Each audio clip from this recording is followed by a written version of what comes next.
धानर परिस्थिति देखी चाषी मैंने बहु जगह हाहुताश अवस्था अच्छा जो अदिनिया वर्षा है अदिनिया वर्षा परे परे प्रत्येक सरकार डिक्लेयर करती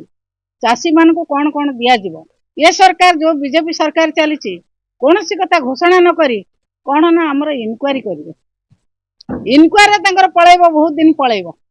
विगत सरकार चाषी मानकर जहाँ क्षति होता सांगे सांगे तहसिलदार माने एवं आरआई माने इनक्वारी करके रिपोर्ट दौले 2 दिन 3 दिन भितर रिपोर्ट दौले एवं घोषणा होता सरकार घोषणा करुले जे इनपुट सब्सिडी चाषी को एतिक दिन भितर दिज्व जो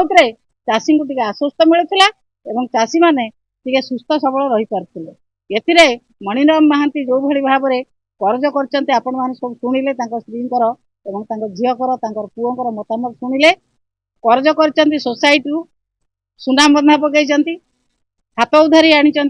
से केमिति सुझिबे से कथा को चिंता करी से तो जीवन हारते परिवार हाहुताश भितर अच्छा स्त्री कहले जे सुधी हाँवाई मो पाखे पैसा ना ये अवस्था भितर परिवार अवस्था शोचनीय हो पड़ी आमे विजु जनता दल तरफ एवं चिकना पंचायत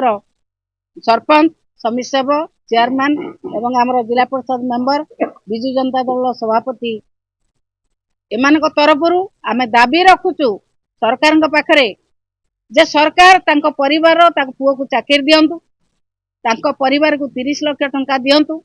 एवं तांकर जो ऋण होईची से ऋण को छाड़ करंतु एवं तांकर परिवार जहाँ जहाँ सरकारी योजना अच्छी सरकारी योजना समस्त सरकारी योजना पाखे पहुँचू एवं तुरंत 30 लाख टंका दे ऋण मुक्त करने आम सरकार पाखे दाबी करुँ आज आम जिलापाल महोदय पाखु जीवु जाकि मुख्यमंत्री उद्देश्य आम आमर स्मारक पत्र दबु जदि सरकार कथा न शुणती चाषी आंदोलन आहरी तेजीव एवं रास्ता घाट रे चाषी माने निश्चित भाव में लड़ाई करेंगे जदि सरकार तुरंत तार विचार न करती मणिराम महांती को तुरंत से न्याय न दियंती जदि मणिराम महांती न्याय पाइब ना ताले कौन चाषी न्याय कर